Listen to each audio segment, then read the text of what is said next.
you all for organizing this and setting it up. As Beth said when she was reading my bio, I am a writer and I am a filmmaker, but I consider myself primarily, first and foremost, a human rights activist. And writing and filmmaking and organizing, those are some of the tools that I use in my activism.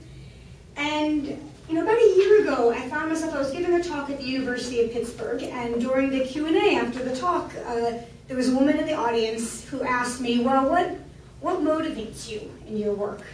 Why do you do what you do? And I've gotten that question before, and usually when I get that question, I find myself, I sort of start talking about human rights and social justice and all these concepts that I believe in deeply, believe in the importance of working towards. But at that particular moment, when she asked me that question, I found myself not really wanting to talk about these lofty terms like human rights or social justice. And I found myself thinking about a wedding that I had gone to. It was a while ago, it was 2004, and the wedding was in Darfur, Sudan, and it was in a village that had recently been destroyed. But there were still people living in the village. They were still living in the riverbeds and in caves, because the village was still the only water source. And when we were there was a wedding that day. And it was kind of an amazing thing that, people were still getting married, celebrating life cycle of events, especially amazing because a bomber plane had just flown overhead that afternoon, and the plane did not bomb that day, but the people in the village didn't know that it wasn't going to, and they were pretty convinced that that plane was going to be back and be back soon, and that next time maybe it would bomb again. The people in this village had pretty deep experience with being bombed by Sudanese government flown Antonov aircraft. But yet they were still having this wedding.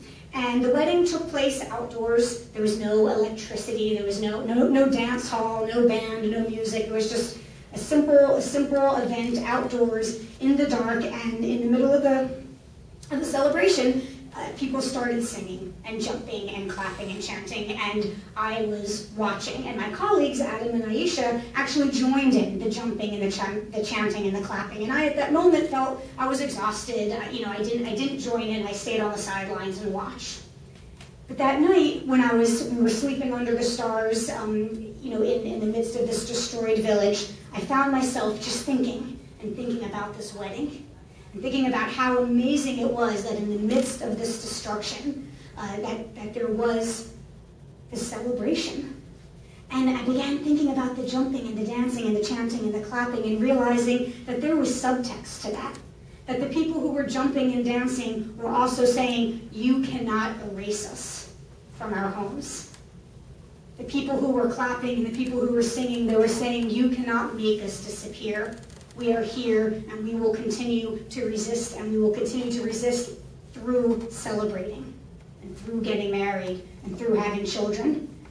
And at that moment, I realized that I should have joined them. No matter how tired I was, I should have found the strength to jump and to dance and to clap with them, because that is a form of resistance that I would very much like to be a part of. So I was thinking about the wedding in Darfur. I was thinking about Amr Sharab. I was thinking about Troy Davis and his nephew Dejan. And I realized that my answer to the woman's question at the University of Pittsburgh was that, yes, of course, I do what I do because I care about human rights. But the reason I care about social justice, the reason I care about human rights, is because I care about human beings. And that in each and every situation that is a human rights atrocity, each and any headline that you see happening on the news, if you just dig under the headline, you don't have to dig far, you don't have to scratch far beneath the surface, because what's below it are human lives and human beings and their dignity and their desire to not only to survive, but their desire to be able to celebrate, to be able to jump and dance and sing and chant.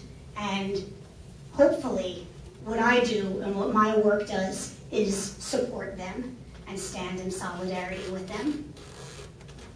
Thank you very much.